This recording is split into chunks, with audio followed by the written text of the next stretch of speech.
시간이 되었습니다. 우리 함께 신앙 고백하심으로 10월 첫째 주 주일 예배를 하나님 앞에 올려드리겠습니다.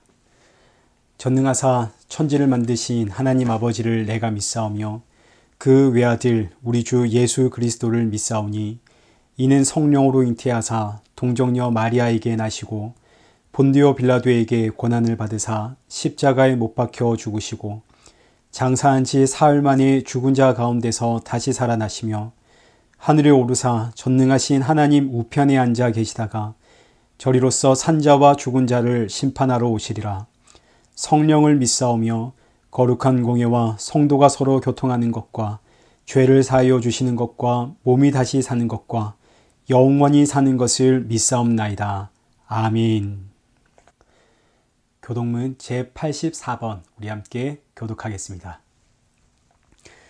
믿음은 바라는 것들의 실상이요 보이지 않는 것들의 증거니 선진들이 이로써 증거를 얻었느니라. 믿음으로 모든 세계가 하나님의 말씀으로 지어진 줄을 우리가 아나니 보이는 것은 나타난 것으로 말미암아 된 것이 아니니라.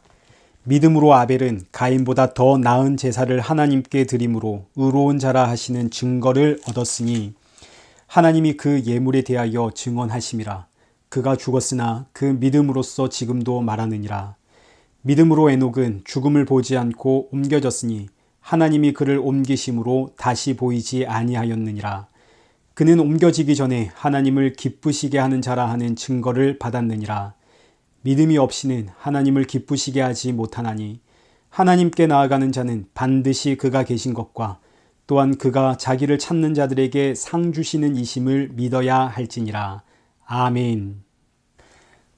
찬송가 20장입니다. 그 영광 중에 계신 주 나 찬송합니다. 영원히 계신 주 이름 나 찬송합니다. 한없이 크신 능력을 나 찬송합니다. 참되고 미쁜 그 언약 나 찬송합니다. 온 천지 창조하시던 그 말씀 힘있어 영원히 변치 않는 줄 나 믿사옵니다. 그 온유하신 주 음성 날 불러주시고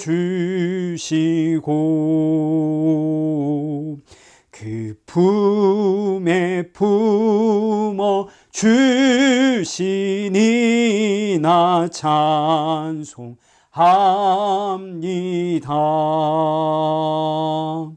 아멘. 기도하겠습니다. 살아계신 하나님 아버지, 이 귀한 날 예배 드릴 수 있음에 감사드립니다. 이 예배 드리는 시간 내내 이 예배는 오직 예수님의 십자가 은혜로 드릴 수 있다는 사실 기억하게 하시고 예배 후에는 이 귀한 예수 생명의 증인으로 살아가도록 성령의 충만함 부어 주옵소서. 예수님의 이름으로 기도드리옵나이다. 아멘. 성경 봉독하겠습니다. 오늘 보실 말씀은 사도행전 28장 1절에서 31절의 말씀입니다. 우리 함께 교독하시기는 1절에서 6절까지 우리 한 절씩 교독하시겠습니다. 우리가 구조된 후에 안즉 그 섬은 멜리데라 하더라. 비가 오고 날이 참에 원주민들이 우리에게 특별한 동정을 하여 불을 피워 우리를 다 영접하더라.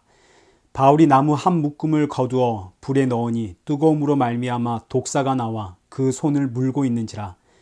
원주민들이 이 짐승이 그 손에 매달려 있음을 보고 서로 말하되 진실로 이 사람은 살인한 자로다. 바다에서는 구조를 받았으나 공의가 그를 살지 못하게 함이로다 하더니 바울이 그 짐승을 불에 떨어뜨리 버리매 조금도 상함이 없더라. 그들은 그가 붙든지 혹은 갑자기 쓰러져 죽을 줄로 기다렸다가 오래 기다려도 그에게 아무 이상이 없음을 보고 돌이켜 생각하여 말하되 그를 신이라 하더라. 아멘. 교회 소식 알려드리겠습니다. 헌금과 말씀 후원은 옆에 영상란을 참고해 주시기 바랍니다. 계속해서 우리 이레교회의 새로운 예배처를 위해서 기도 부탁을 드립니다. 이레교회가 온라인 라이브 예배를 드립니다. 아동부와 청소년부 예배는 주일 오전 11시, 주일 대예배는 오후 1시입니다. 수요 예배는 저녁 7시가 되겠습니다. 참여하시는 방법은 줌으로 들어오셔서 회의 참석을 클릭하시고 778-878-5238을 입력하시면 됩니다. 특별히 우리 아동부와 청소년부는 부모님들이 참석을 독려해 주시길 부탁을 드립니다. 다음 주는 캐나다 땡스기빙입니다. 한 해 동안 주신 그 은혜가 무엇인지 가족들과 함께 나누시고 또 그 주신 은혜에 함께 감사하는 한 주가 되시길 축복합니다. 오늘 살펴볼 본문의 말씀은 사도행전 28장입니다. 사도행전 28장은 사도행전의 결론입니다. 보통 글의 결론에서는 저자가 정말로 전하고 싶어하는 메시지를 요약 정리하게 됩니다. 사도행전 28장도 똑같습니다.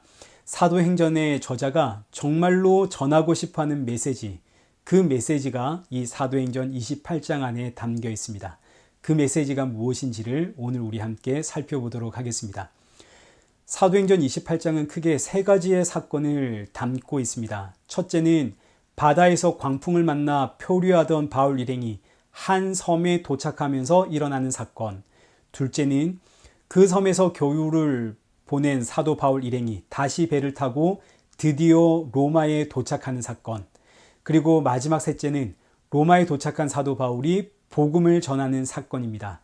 이 세 가지 사건 안에 우리가 그동안 살펴보았던 사도행전 전체의 메시지가 요약 정리되어 있습니다.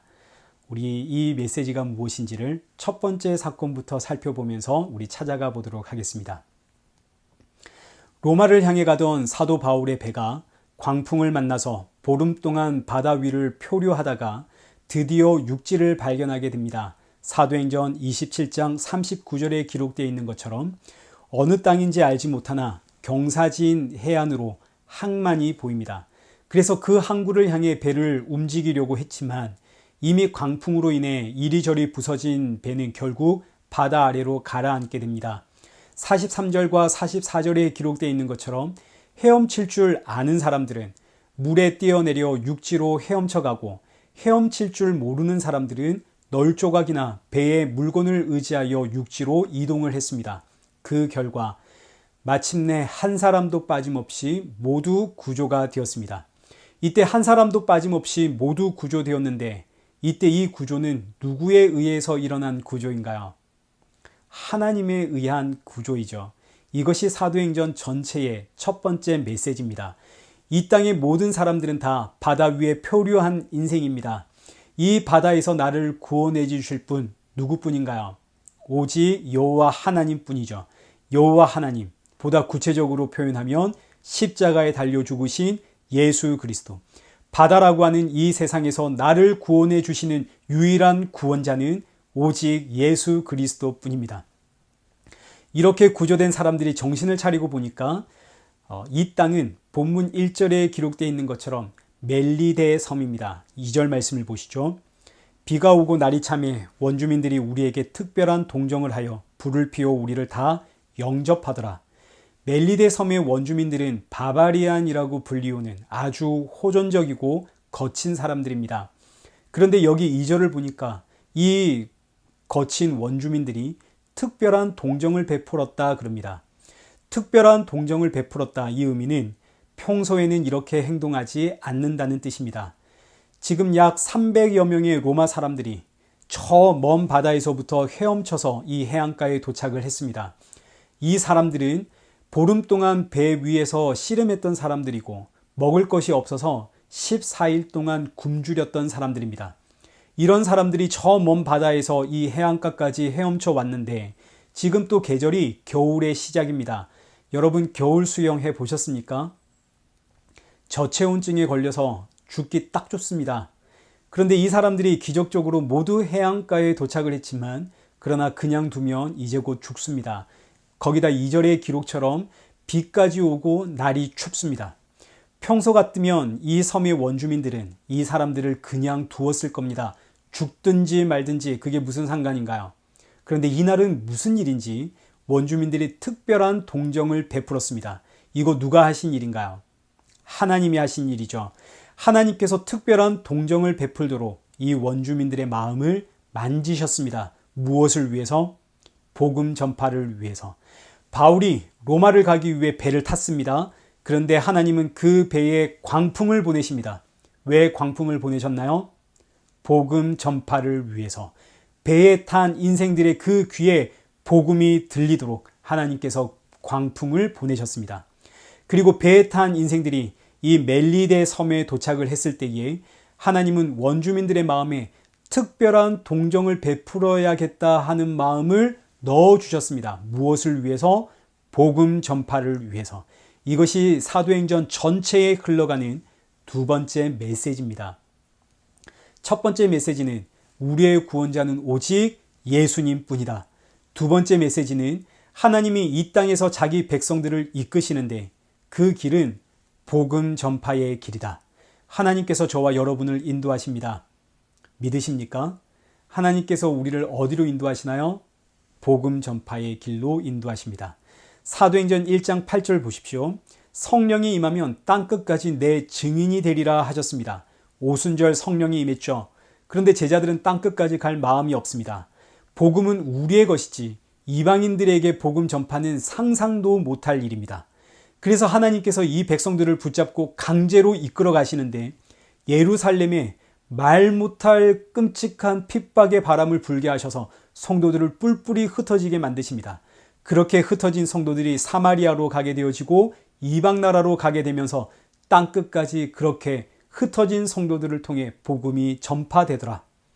하나님께서 저와 여러분의 삶을 오늘도 이끌고 가십니다. 우리는 그 길이 때때로 너무너무 이해가 안 돼서 하나님 대체 저를 어디로 인도하십니까? 대체 하나님의 뜻은 뭡니까? 우리는 이렇게 원망할 때가 있습니다. 사도행전 전체가 여기에 대한 답을 하고 있죠. 하나님은 우리의 삶을 인도하십니다. 어디로 인도하시나요? 복음 전파의 길로 인도하십니다. 하나님은 언제나 성도를 복음 전파의 길로 이끌어 가십니다. 복음 전파를 위해서 때로는 광풍을 만나게 하시고 복음 전파를 위해서 때로는 특별한 동정을 베푸는 사람들 만나게 하십니다.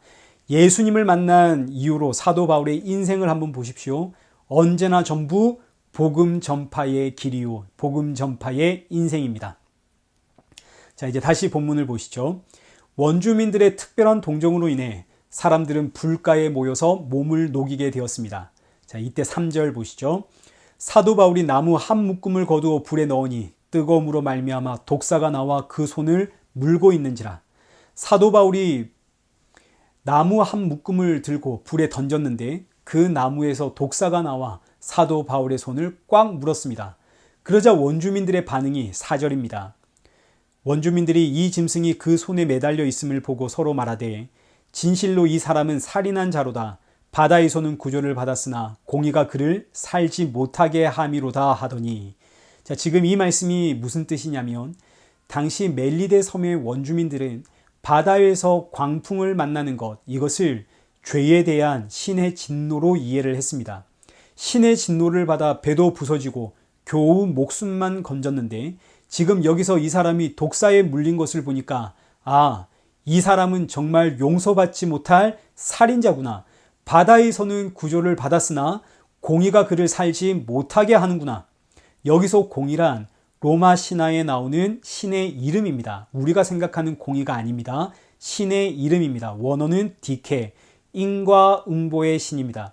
인과응보의 신이 이 사람을 심판하는구나. 이렇게 생각을 했습니다.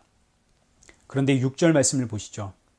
그들은 그가 붙든지 혹은 갑자기 쓰러져 죽을 줄로 기다렸다가 오래 기다려도 그에게 아무 이상이 없음을 보고 돌이켜 생각하여 말하되 그를 신이라 하더라. 원주민들은 이제 사도 바울이 죽을 줄로 알았습니다. 이 독사에 물리면 반드시 죽습니다. 그런데 아무리 기다려도 이 사람에게 이상 징조가 보이지 않습니다. 이 사람이 죽지를 않습니다. 아무런 징조가 없죠. 그러자 원주민들의 생각이 바뀌었습니다. 아, 이 사람은 신이구나.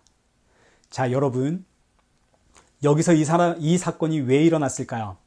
왜 독사가 나와 사도 바울을 물었겠습니까? 복음 전파를 위해서입니다. 여기 멜리데 섬의 원주민들은 배타적인 사람들이라 이방인들의 말을 듣지 않습니다. 그래서 하나님은 독사를 준비하셔서 사도 바울을 물게 하십니다. 이 사건을 통해서 이 원주민들의 눈에 사도 바울이 신으로 보이더라. 멜리데 섬의 원주민들이 다른 사람들의 말은 안 들어도 신의 말은 들을 거 아닙니까? 이 원주민들에게 복음을 들을 수 있는 그 마음을 넣어주기 위해서, 그 마음이 생겨나도록 하기 위해서 하나님은 지금 독사를 준비하셨습니다. 그러니까 보십시오. 지금 메시지가 계속 반복이 됩니다. 이것이 사도행전 전체에 흘러가는 메시지입니다. 하나님은 성도를 붙잡고 성도의 인생을, 그 삶을 이끌고 가십니다. 무엇을 위해서? 복음 전파를 위해서. 우리의 인생은 복음 전파를 위한 인생이라는 것, 이것이 바로 사도행전의 전체에서 흘러가고 있는 강력한 메시지입니다. 계속해서 보시죠. 사람들이 사도 바울을 보고 신이라 그러니까 7절, 이 섬에서 가장 높은 사람 보블리오가 자기 집으로 이 사도 바울의 일행을 영접하게 됩니다. 사도 바울이 보블리오 집에 들어가 보니까 보블리오 집에는 병든 사람이 있습니다. 8절의 기록처럼 질병에 걸린 보블리오의 아버지, 사도 바울이 기도하고 그에게 안수해 주자 그 아버지가 낫습니다. 그러자 9절에 있는 것처럼 이 섬의 다른 병자들도 다 몰려와서 사도 바울에게 고침을 받습니다. 자, 여기서 기적이 일어난 이유 뭘까요? 이 역시 복음 전파를 위해서입니다. 복음 전파를 위해서 기적이 일어나더라. 자, 여러분, 여기서 중요한 것은 기적이 일어났다고 해서 예수님을 믿는 믿음이 생기는 것이 아닙니다. 그래서 사도 바울, 이 오늘 본문을 보십시오. 사도 바울이 독사에 물렸고 사도 바울이 병고침의 기적을 일으켰지만 그렇다고 해서 믿음이 생겼다, 이런 기록은 그 어디에도 없습니다. 그냥 사도 바울이 독사에 물렸다, 사도 바울이 병을 고쳐주었다, 끝납니다. 왜요? 독사에 물린 것도 병고침의 기적이 일어난 것도 전부 복음 전파의 도구일 뿐입니다. 이걸로 믿음이 생기는 것이 아닙니다. 그냥 복음 전파의 도구가 될 뿐입니다.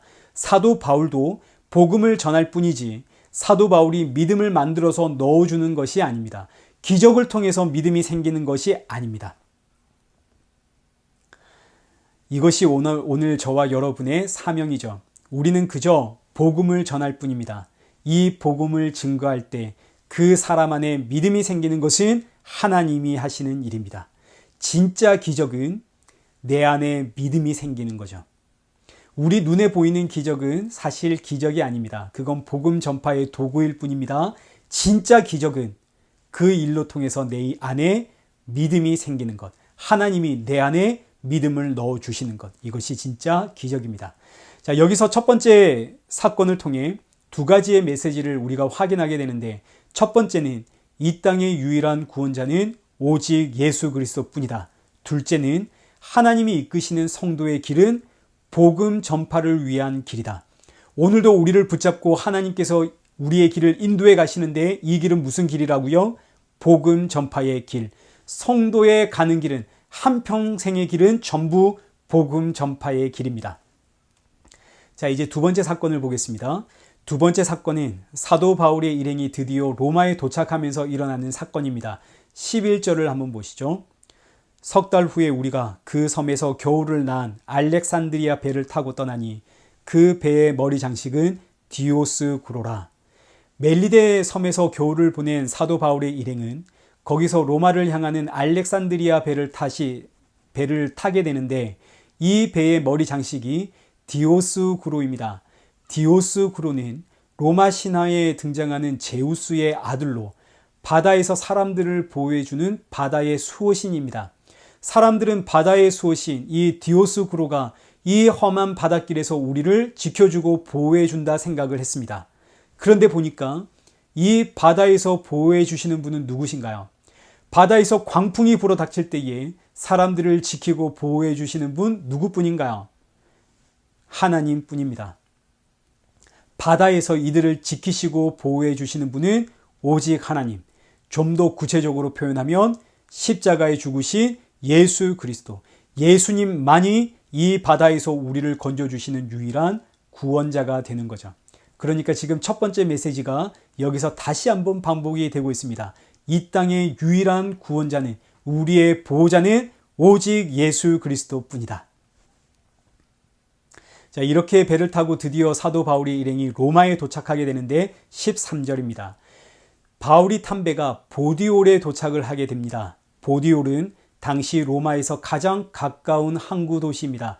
여기서 로마까지는 육로로 약 200km쯤 됩니다. 이제는 걸어서 로마로 가면 됩니다. 그런데 여기 이 보디올에 도착을 했더니 세상에 여기에서 누가 사도 바울을 맞이하고 있나요? 14절 보시죠. 거기서 누구를 만나? 형제를 만나. 보디올에 도착을 했더니 예수 믿는 믿음의 형제들이 사도 바울을 지금 기다리고 있습니다. 15절 말씀도 보시죠.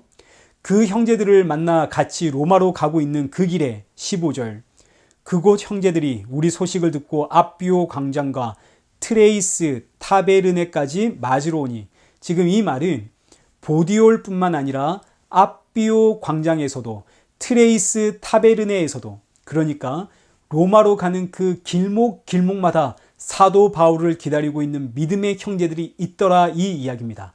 이 믿음의 형제들은 누굴까요? 과거 사도 바울은 로마의 형제들이 너무너무 고생한다는 소식을 듣고 마음이 아파 편지를 한 통 써서 보냈습니다. 이 편지가 다음 주부터 우리가 살펴볼 로마서입니다. 사도 바울이 편지를 써서 로마에 보낼 때에 이 편지가 과연 제대로 로마에 도착을 할까? 이 편지가 로마의 성도들에게 위로가 될까? 이 편지의 내용을 로마의 성도들이 이해는 할까? 혹 오해하는 것은 아닐까? 여러 가지 생각을 했을 겁니다. 사도 바울과 로마 성도들의 인연은 겨우 이 편지 한 통의 인연이 답니다. 그리고 시간이 많이 흘렀습니다. 사도 바울은 정말 우여곡절 끝에 드디어 로마에 도착을 했습니다. 그런데 세상에 그곳에는 사도 바울을 기다리고 있는 믿음의 형제들이 있었습니다. 이들이 누군가요? 로마에서 사도 바울을 만나겠다고 만사를 제쳐두고 달려온 믿음의 형제들입니다. 과거 사도 바울이 보낸 그 편지 한 통을 통해서 예수님을 믿게 된 성도들, 그 복음의 깊이를 더 많이 깨달아간 사람들, 하나님의, 예수님의 그 십자가의 은혜의 깊이 더 많이, 더 높이, 더 넓이 알게 된 사람들.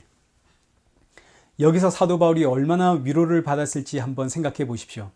그런데 이걸로 끝이 아닙니다. 로마로 가는 길목마다 사도 바울을 기다리고 있는 믿음의 형제들이 있습니다. 얼마나 위로가 되는지. 그래서 15절 하반절의 말씀처럼 사도 바울은 하나님께 감사하고 담대한 마음을 얻게 됩니다. 사도 바울이 믿음의 여정을 완주할 수 있었던 이유는 이렇게 믿음의 동력자들이 있었기 때문입니다.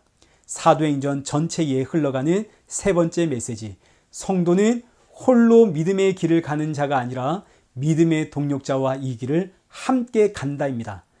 여기에 대해서는 우리가 지난주에 충분히 살펴보았죠. 믿음의 법과 죄의 법이 싸웁니다. 누가 이기나요?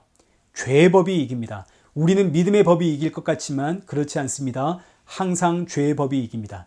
그렇기에 성도 홀로 이 길을 가면 죄의 법에 걸려 넘어지게 되어져 있습니다. 그래서 나보다 더 잘 아시는 주님께서 믿음의 동력자를 내 옆에 붙여주시는 거죠. 믿음의 길은 홀로 가는 것이 아니라 믿음의 동력자와 함께 가는 길이라. 함께 가라. 그래서 여러분, 사도 바울을 보십시오. 다메섹에서 예수님을 만난 이후로 이 복음의 길을 홀로 간 적이 없습니다. 아나니아를 통해서 복음의 교제를 시작한 사도 바울은 바나바와 함께 이 믿음의 길을 가고, 마가와 함께 이 믿음의 길을 가고, 누가와 함께 이 믿음의 길을 가고, 실라와 함께 이 믿음의 길을 가고, 언제나 믿음의 동력자와 함께 이 길을 갑니다. 지칠 때마다, 쓰러질 때마다 믿음의 동력자를 통해 새 힘을 얻고 그래서 성도는 교회로 모이는 겁니다. 함께 모여서 함께 가는, 이것이 바로 교회, 믿음의 공동체죠. 자, 이제 마지막 세 번째 사건입니다. 이렇게 로마에 도착한 사도 바울은 가장 먼저 한 일이 로마에 있는 유대인들을 초청하는 일이었습니다. 17절 말씀을 보시죠.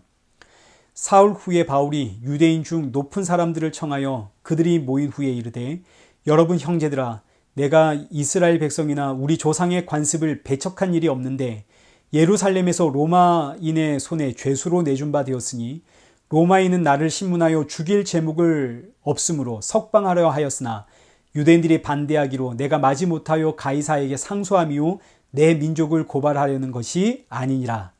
지금 로마의 유대인들은 사도 바울이 왜 로마 황제에게 재판을 받는지 그 이유를 모르고 있습니다. 그 이유가 너무너무 궁금한 거죠.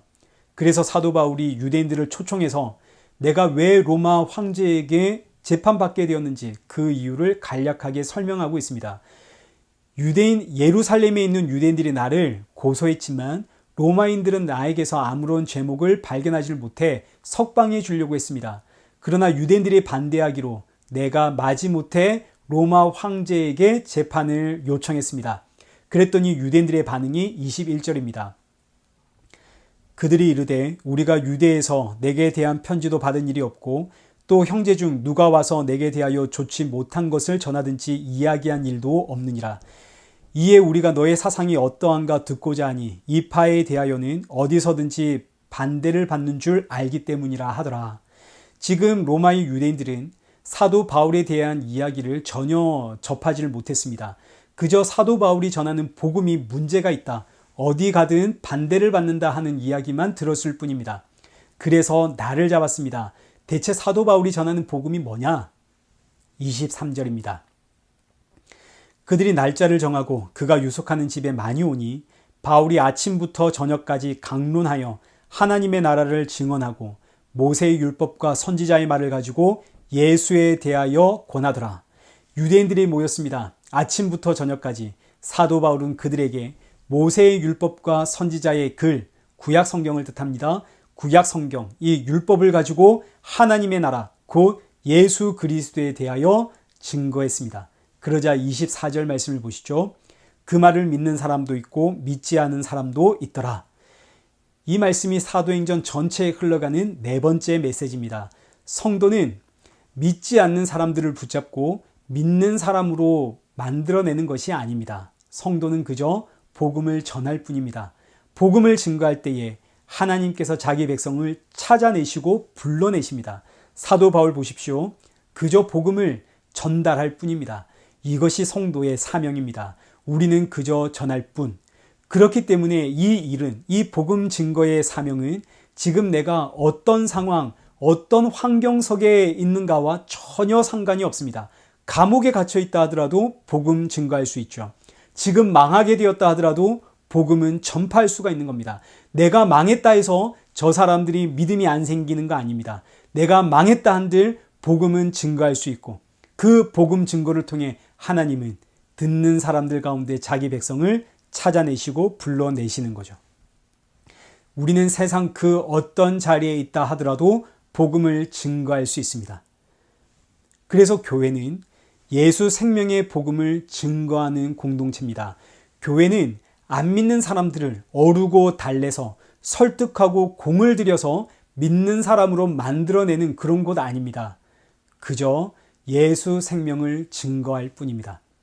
그래서 이 사도행전이 어떻게 끝이 나는지를 한번 보십시오. 30절과 31절입니다.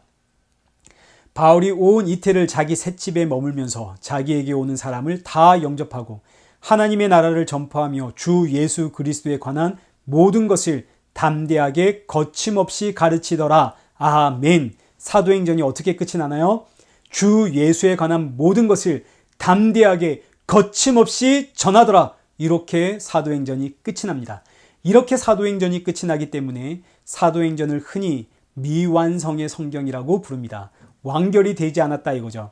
사도 바울이 로마로 갔는데 그래서 그 다음에 어떻게 되었는지, 죽었는지 살았는지, 이렇게 복음을 전한 다음에 로마가 어떻게 변했는지, 분명히 그 다음 스토리가 이어질 것 같은데 그냥 이렇게 끝났다 이겁니다. 그런데 여러분, 이게 미완성인가요? 아닙니다. 이게 완결입니다. 우리는 예수님을 믿고 나서 그 다음에 나에게 어떤 일들이 생기게 되는지에 관심이 있습니다. 예수 믿고 난 후에 나에게 무엇이 변했는가? 우리는 여기에 초점이 있습니다. 예수 믿고 난 이후에 내 삶에 어떤 변화가 일어났는가? 예수 믿고 나서 내 환경은 어떻게 변했는가? 예수 믿고 나서 나는 어떻게 달라졌는가? 그런데 성경은 뭐라고 하나요?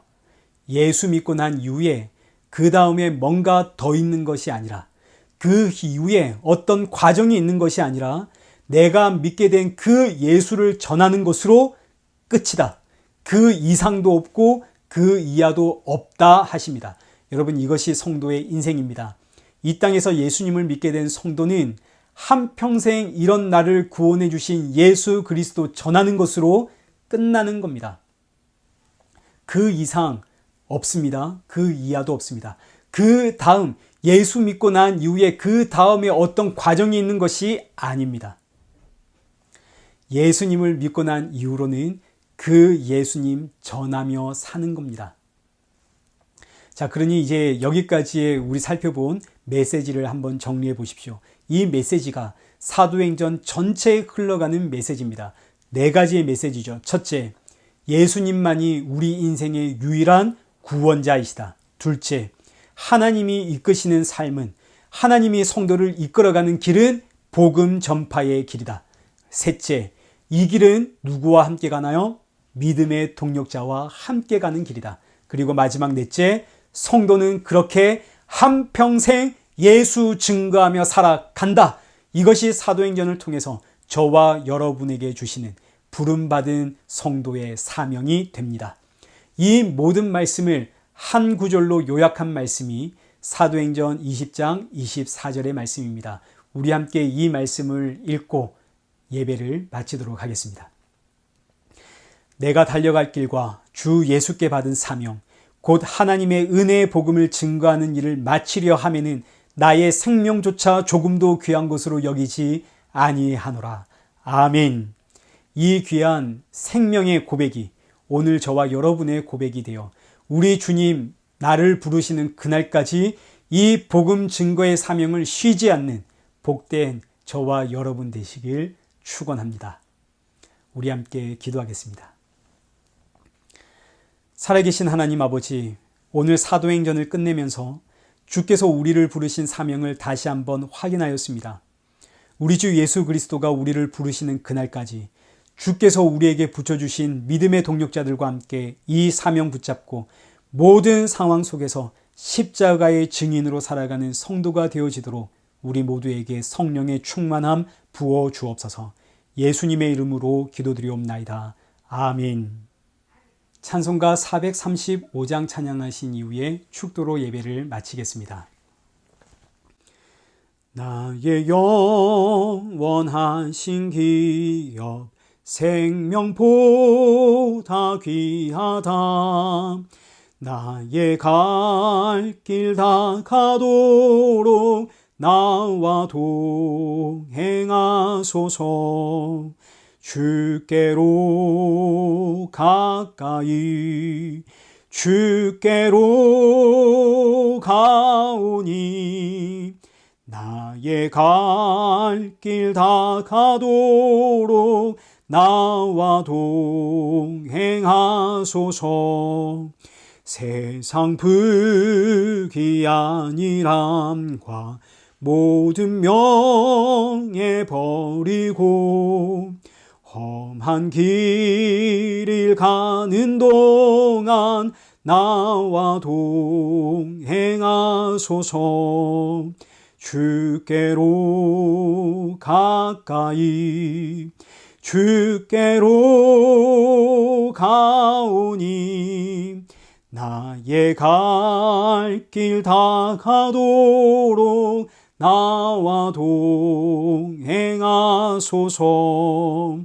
어두운 골짝 지나가며 험한 바다 건너서 천국 문에 이르도록 나와 동행하소서. 주께로 가까이 주께로 가오니 나의 갈 길 다 가도록 나와 동행하소서. 아멘. 이제는 우리 주 예수 그리스도의 십자가의 은혜와 성부 하나님의 크신 사랑과 성령 하나님의 위로교통 충만하심이 믿음의 동력자들과 함께 이 주신 사명 붙잡고 모든 상황 속에서 십자가의 증인으로 살아가길 소원하는 우리 이레교회와 성도들과 온 세계 교회 머리 위에 이제로부터 영원토록 함께 있을지어다. 아멘.